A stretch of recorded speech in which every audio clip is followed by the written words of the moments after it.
O Congresso Nacional vive mais um momento de tensão com o Executivo.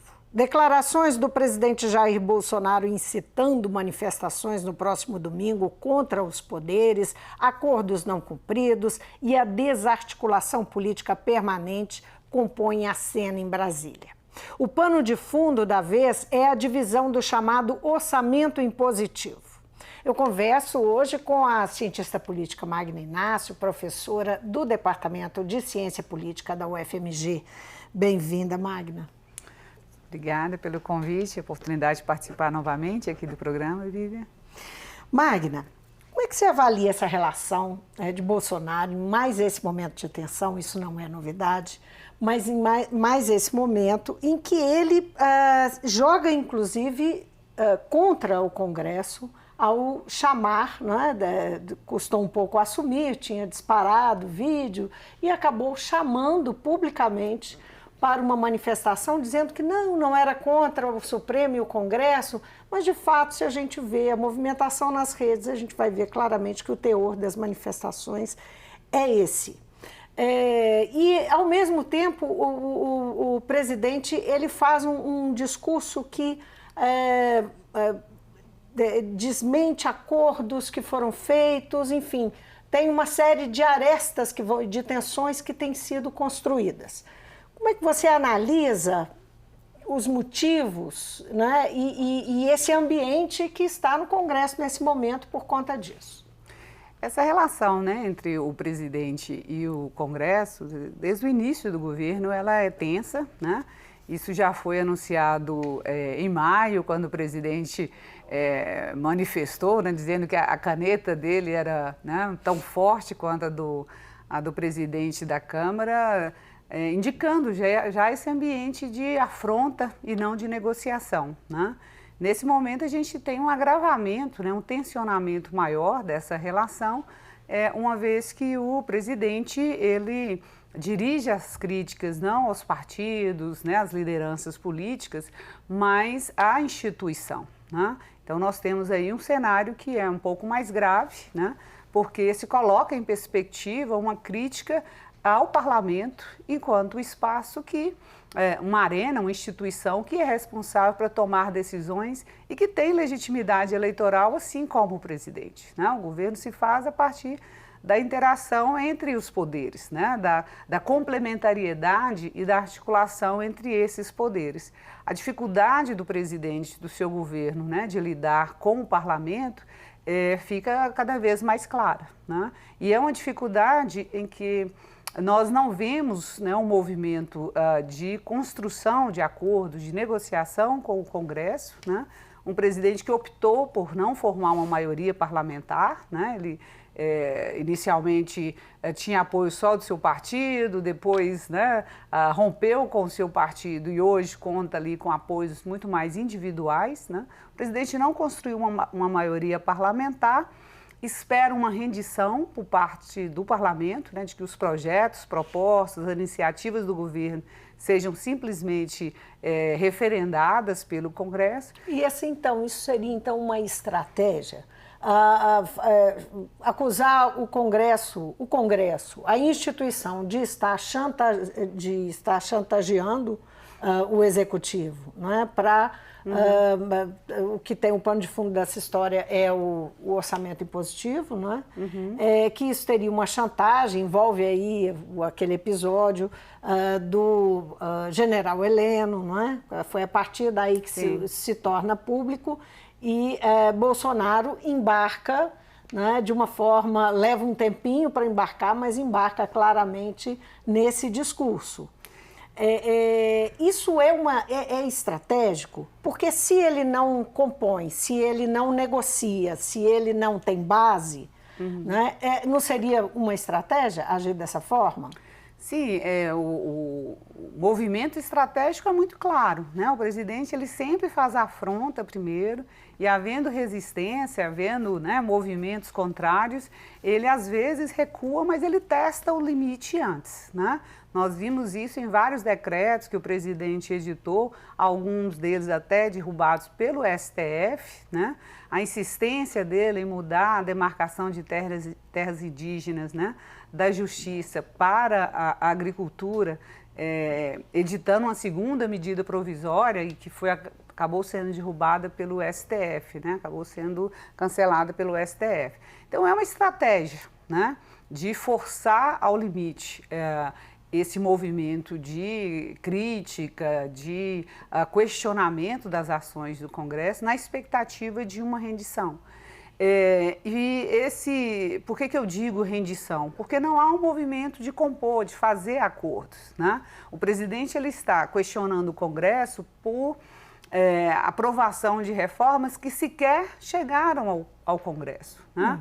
As iniciativas, o Plano Mais Brasil, que foi entregue no final do ano, que nós temos aí Pacto Federativo, a PEC emergencial e a mudança dos fundos públicos, né?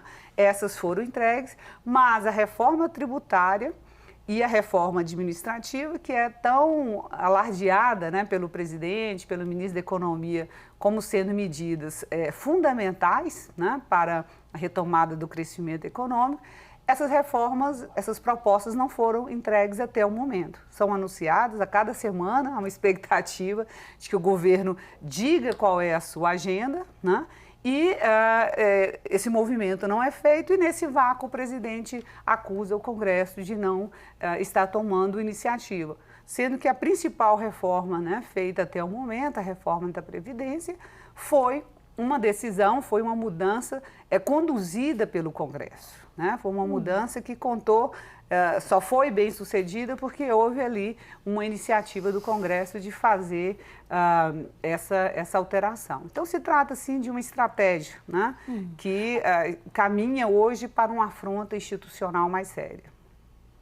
Agora, a reação do Congresso, né? O Congresso sente o risco dessa afronta mais séria?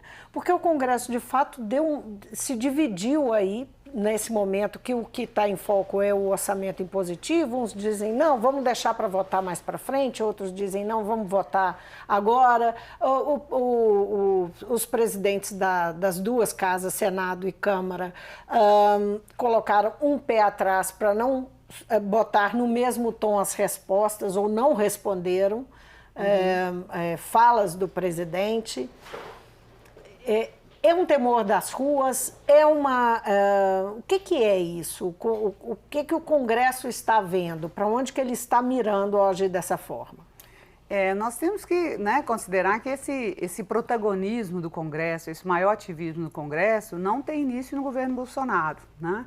Isso já vem de alguns anos, mesmo no governo Lula, mas principalmente no governo Dilma e no governo Temer pós-episódio Joesley, né? Então, essa presença mais assertiva, propositiva por parte do Congresso é algo que nós já observamos há mais tempo e que, óbvio, fica mais saliente, né, num contexto em que você tem um presidente que utiliza um discurso populista, né, e autoritário e que reivindica, né, ser o portador da vontade do povo, ser aquele que representa essa vontade popular em oposição àquele que seria o inimigo dos cidadãos de bem, né?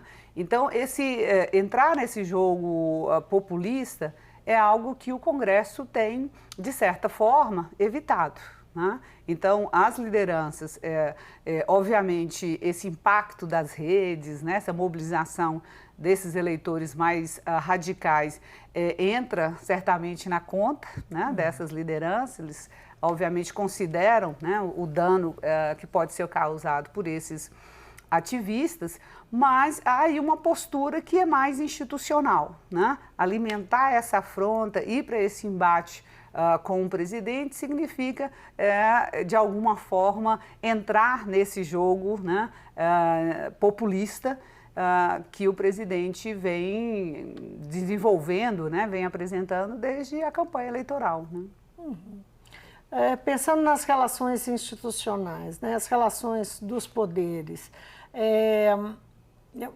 o que pode significar assim, essa afronta que é institucional, que deixa de ser mais uma discussão em torno de temáticas, em torno de ideias ou de ideologias, que normalmente os embates com o Congresso passavam um pouco por isso, né, por posições e tal.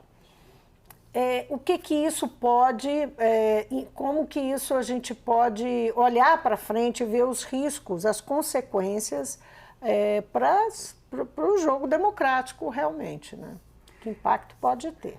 Eu acho que o Congresso, de forma acertada, né, ele tem sinalizado uma abertura para a discussão de reformas, né, de agendas programáticas, inclusive uma parte significativa dos parlamentares, né, eles são favoráveis à reforma, algumas das reformas econômicas propostas pelo governo, mas ao mesmo tempo eles são, né, bastante cuidadosos e tem sido bastante estratégico em evitar aquelas pautas, aqueles temas que podem acirrar conflitos dentro do próprio Congresso e alimentar ali, né, uma radicalização, como a famosa agenda de costumes que foi devidamente congelada, né?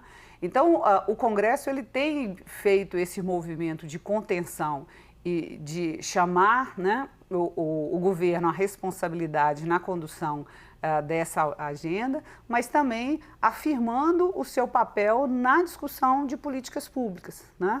Essa tensão com o Executivo, a gente tem que considerar que ela também demonstra o incômodo do governo com esse protagonismo do Congresso. Porque não é um protagonismo só no sentido de impor derrotas ao Congresso, né? Mas de negociar, fazer acordos ali, que são acordos sobre reformas, sobre políticas públicas, mas também mudanças e fortalecimento institucional do Congresso, né? O orçamento impositivo, que a primeira alteração, né, foi ainda no governo Dilma, em 2015, e essa mudança agora é uma sinalização clara de que o próprio Congresso está também revendo as bases institucionais do seu funcionamento, ou seja, quais mudanças podem ser realizadas para que o Congresso também tenha uma posição mais autônoma, tenha uma capacidade maior de tomar decisões sem ser a cada dia pressionado, ou para usar a expressão ali do Heleno, chantageado pelo Executivo. Pois é, mas quem é que, digamos, lidera isso? Não é porque nós temos um protagonismo evidente em relação à pauta do Rodrigo Maia, né, que é o presidente da Câmara, bem menos do Alcolumbre, que é o presidente do Senado, mas ele também tem liderança e tem capacidade de interlocução. E nós temos um protagonismo muito grande dos partidos de centro, o chamado Centrão. Nós podemos dizer que esses são os protagonistas desse movimento? A esquerda está fora disso?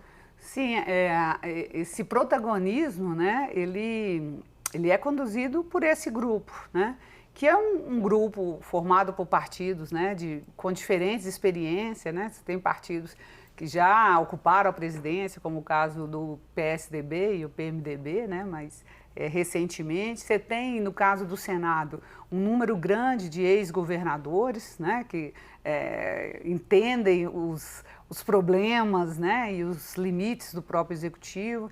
Você tem políticos experimentados dentro do Congresso que se articulam, né, hoje em torno de algumas pautas, algumas agendas, mesmo no momento em que alguns partidos estão fragilizados, né? Essa é, digamos, né, uma singularidade do governo Bolsonaro, em que o governo ele é o agente disruptivo, né? A oposição tem sido pouco eficiente, né, em fazer esse trabalho de demonstrar problemas, de ele está fazendo pela oposição? Exatamente, né? A disrupção aí, a emergência de conflitos que acabam viabilizando, né, a formação ali de verdadeiras coalizões de veto, né, que são coalizões para bloquear o governo e não para apoiá-lo, a formação dessas coalizões hoje ela é muito mais induzida pelas próprias ações do governo, e não só o presidente, mas também por parte, né, de alguns desses ministros, o que acaba viabilizando ali esse centro, né, aglutinar e organizar uma força que se opõe, então, a esses movimentos. O que a gente tem que observar também, novamente, né, algo deflagrado pelo presidente, é o papel que os governadores irão jogar nesse processo, né? Até então, o Congresso tem sido esse polo aglutinador aí de oposição, de contraponto, né, ao Executivo. O próprio presidente, né, trabalhou para ativar e aglutinar os governadores, né, no momento em que ele vem a público e responsabiliza os governadores pelo preço, né, do combustível, faz um desafio público, né, aos governadores pela redução de impostos, né, de tributação. Ele acabou, né, criando aí a possibilidade de que esse grupo também fortaleça, né, seja um outro contraponto, ou que fortaleça, inclusive, o próprio Congresso. Né? A despeito de ser um grupo bastante heterogêneo. Bastante heterogêneo. Politicamente heterogêneo, de diversos partidos e posições diferentes. Né? Sim, esse episódio, né, do motim no Ceará, que acabou tendo esse efeito também, né, de aglutinar diversos governadores temerosos, né, de que esse evento se alastrasse, de que esse movimento, né, ganhasse uma escala nacional. Nós vimos ali desde, né, do presidente, do governador do Ceará, que é de um partido de esquerda, até os governadores de São Paulo, Rio Grande do Sul, ou mesmo o Witzel do Rio de Janeiro, se reunindo e discutindo uma ação mais coordenada, inclusive uma resposta, né, mais coordenada a essa crise, inclusive pressionando o ministro da Justiça para se posicionar em relação a isso. Então esse pode ser sim um polo, né, uma outra força que certamente contribui para a ação do Congresso. Né? O Rodrigo Maia demonstra, né, uma determinação grande em aprovar reformas. Ele tem um empenho com essa agenda liberal que ele tem demonstrado, inclusive, que está disposto a tocar a revelia do Executivo. Né? Nesse sentido, especialmente a imprensa, que é bastante liberal, tem um viés fortemente liberal, tem mostrado muita preocupação porque as falas do presidente criam conflito com o Congresso, e isso pode impactar negativamente no andamento, na chegada dessas propostas e na boa vontade do Congresso em relação a elas. Mas, de fato, Maia tem conduzido e tem um apoio, parece que bastante forte, do Centrão nesse sentido. Isso foi demonstrado na reforma da Previdência. Você acredita que esse interesse por essa agenda liberal pode superar esse nível de dificuldade, esses embates que são cada vez mais frequentes? A impressão que dá é que esse recurso do Bolsonaro é cada vez mais frequente, não é? De provocar o embate, provocar o conflito. Né? O governo, né, num primeiro momento, ele sinalizou que o Guedes, né, o Paulo Guedes, seria de fato, né, o articulador dessa reforma, e seria esse núcleo ali no Ministério da Economia o grande responsável por essa agenda. Né? O que nós vimos desde o ano passado e até o momento, que já era um temor no período da campanha, se de fato essa era a agenda do presidente, né? Em que medida haveria esse alinhamento entre as propostas da equipe econômica e as posições do próprio presidente. Isso ficou claro em diversos momentos da tramitação, né, do projeto da reforma da Previdência, né, inclusive com vai e volta de algumas medidas. A reforma, né, administrativa, que também é um ponto central para o Guedes, né, até hoje não foi apresentado e em diversos momentos isso fica claro que é porque o próprio presidente, né, não concorda com alguns discute-se, inclusive, a saída do Guedes, né, por conta disso. Então, a expectativa inicial de que o Guedes pudesse ser esse elemento, essa ponte com esse Congresso favorável, né, a essas reformas, em boa medida isso tem se dificultado pelo posicionamento do próprio governo, né? Um tensionamento do próprio governo que também não deixa claro em que medida ele compra, né? Ele defende essa agenda, né? E essa incerteza acaba favorecendo ali negociações, pressões, né? Na aprovação dessas matérias. Se o cenário desse ano se confirma, né, a possibilidade de uma recessão global, o efeito econômico, né, da crise do coronavírus, né, do Covid-19, que nessa semana, né, repercutiu fortemente com a queda das bolsas, também motivada, né, por preços de petróleo. O OMS acaba de declarar que é pandemia, né? Sim, então esse agravamento, né, do cenário global certamente vai exigir uma mudança no comportamento do governo, né? Principalmente na discussão e na tomada de decisões para lidar com esse cenário. O Guedes ontem, né, fez um primeiro movimento, encaminhando uma carta ao Congresso, elencando, né, 48 projetos que eles seriam importantes para superar, né, essa crise. Temos que ver o desdobramento disso. Agora, Vivian, desde o início do governo, o que nós temos visto? Várias e várias crises. Crises são oportunidades para que os presidentes, os políticos, demonstrem a sua liderança, né? Então, nós tivemos Brumadinho, a crise de Brumadinho, depois nós tivemos a crise do desmatamento com as queimadas, depois óleo nas praias do Nordeste e agora coronavírus. Em todas essas crises anteriores, o presidente acabou por agravar e não por construir soluções para o enfrentamento delas, né? Então, Bolsonaro tem perdido oportunidades importantes para mostrar a sua capacidade de liderar, né, um país com os problemas que tem. Pois é, pensando nisso, quer dizer, o que ele tem demonstrado é que sob pressão, e mais uma vez é sob pressão, os resultados da economia aqui mostrando que o país anda de lado, resultados pífios, e vem aí o coronavírus, como você disse, provocando aí um pânico global, não é? Se é que podemos chegar a tanto, mas enfim, um temor, né? Os mercados são muito suscetíveis, às vezes fazem realmente mais movimento do que de fato, para além dos fatos, mas basta para eles, não é, a sugestão. Enfim, é um risco para nós das coisas se agravarem muito. Isso, e no meio disso, ele então começa a usar recursos, e aí eu vou só citar alguns aqui, porque eu anotei, são declarações como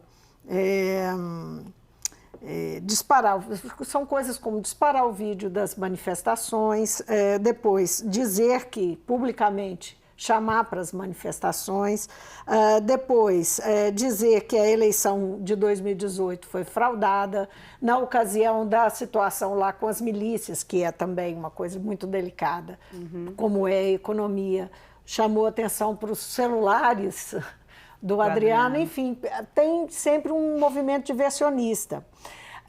Isso se repetindo, há uma especulação de quanto isso pode criar uma crise de governabilidade mesmo, né?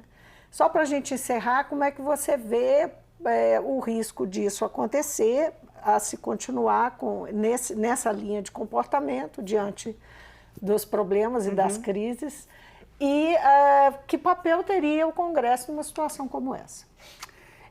O que nós temos visto, né, avaliando a partir do que nós conhecemos nesses 15 meses de mandato, o presidente, o próprio governo, né, ele tem sido um vetor muito mais de problemas, né, de fonte de desestabilização, do que, né, o contrário. As instituições, aí, o judiciário, o próprio Congresso, tem, de certa forma, tentado responder, né, de maneira mais tranquila, né, de maneira mais institucional a esses posicionamentos, mas tem um limite, né? Essa última posição do presidente de questionar os resultados eleitorais de 2018, de questionar, portanto, né, uma instituição, tem uma gravidade expressiva, né? Isso associado à convocação, ao reforço, né, de mobilizações dos eleitores para pressionar o Congresso, também. Presidentes, é normal que os presidentes tentem mobilizar a opinião pública a favor das suas propostas. Isso faz parte do jogo democrático. O que não faz parte do jogo democrático é você convocar a população contra instituições. Isso, claro, é motivo de impeachment, né? Obstruir o funcionamento das instituições pode ser facilmente interpretado como algo que uma justificativa legítima, né, para impedimento, para abertura de um processo de impedimento do presidente. Magna, muitíssimo obrigada por vir ao Mundo Político. Eu que agradeço, obrigada. Eu conversei com a cientista política e professora do Departamento de Ciência Política da UFMG, Magna Inácio. Nosso assunto aqui, mais uma crise entre o Congresso e o Executivo. A professora vê aí, digamos, uma situação se agravar nesse sentido, é uma crise um pouco mais grave, porque as declarações, e não só de Bolsonaro, mas do governo Bolsonaro, afrontam a instituição Congresso. Então, em cima dessa conversa, nós evoluímos aqui para todo o funcionamento, a agenda do Congresso e o que significa essa tensão, para onde ela pode ir. O Mundo Político termina aqui. Se você quiser rever a entrevista, é só acessar o nosso site ou YouTube para falar conosco, e-mail ou Twitter. Obrigada por nos acompanhar e até a próxima.